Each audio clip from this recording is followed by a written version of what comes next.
ভবিষ্যতের এক ভয়ঙ্কর পৃথিবী, যেখানে একজন মানুষ যতই কুৎসিত ততটাই খারাপ বলে মনে করা হতো। কারণ এখানে ১৬ বছর বয়সে প্রতিটি মানুষকে জোর করে প্লাস্টিক সার্জারি করানো হতো। এই অপারেশনের পর সবাই হয়ে যেত একরকম, উজ্জ্বল, সাদা, লম্বা, আকর্ষণীয়। আর তখনই তারা প্রবেশ করতে পারত আশ্চর্যজনক এক শহরে, যেখানে ছিল শুধু বিলাসিতা আর আনন্দ। কিন্তু যারা অপারেশন করত না, তাদের ফেলে রাখা হতো দারিদ্র্য আর অন্ধকারে। এই পৃথিবীতেই বাস করত এমি। সবে ১৬ হতে চলেছে তার বয়স। প্রতিদিন আয়নার সামনে দাঁড়িয়ে সে স্বপ্ন দেখত অপারেশনের পর কেমন লাগবে তাকে।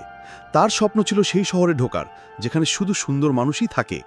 এমির বয়ফ্রেন্ড তার থেকে একদিন বড়। আগামীকালই তার সার্জারি। বিদায় নেবার আগে সে প্রতিশ্রুতি দিল, অপারেশনের পরও হাতের পুরনো ক্ষতের দাগ সে কখনো মুছবে না। এ কথা শুনে এমি স্বস্তি পেল। অপারেশনের দিন ডক্টর ভেইট সবার সামনে ঘোষণা করল, এই সার্জারির পর মানুষ শুধু সুন্দরই নয়, ভেতর থেকেও পরিপূর্ণ হয়ে যাবে। কেউ মারা যাবে না, শহর হবে স্বপ্নের মতো নিখুঁত। সবাই উচ্ছ্বসিত। এমির বয়ফ্রেন্ডও খুশিতে ভেসে উঠল। সে এমিকে প্রতিশ্রুতি দিল, ১ মাস পর দেখা হবে শহরের সীমানায়। কিন্তু ১ মাস কেটে গেলেও এমি কোনো উত্তর পেল না। মেসেজ করল, কোনো রিপ্লাই নেই।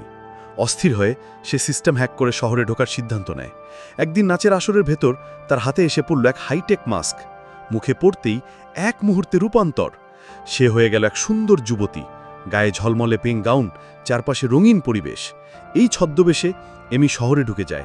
চোখে পড়ে স্বপ্নের দুনিয়া, আলোর ঝলকানি আর স্বাধীনতা। সোজা গিয়ে সে খুঁজে নেয় বয়ফ্রেন্ডকে, কিন্তু সত্যটা ছিল ভয়ঙ্কর। কারণ তার হাতের পুরনো ক্ষতের দাগ গায়েব হয়ে গেছে। এমির বুক ভেঙে গেল। সে শুধু বলল, তুমি সার্জারি করলে সব বুঝতে পারবে। তারপরই বাজল অ্যালার্ম। গার্ডরা ধাওয়া করল এমিকে। হাইটেক জ্যাকেট পরে সে উড়াল দিল ছাদের ওপর থেকে। কিন্তু বিপদ তখনও শেষ হয়নি।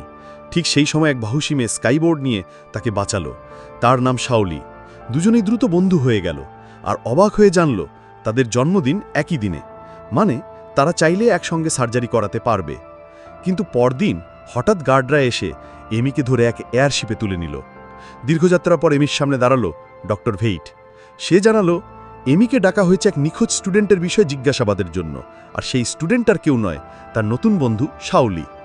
কিন্তু টেস্ট মেশিন দেখালো ডক্টর ভেইট মিথ্যে বলছে। আর এখান থেকেই শুরু হলো সত্যিকারের রহস্য।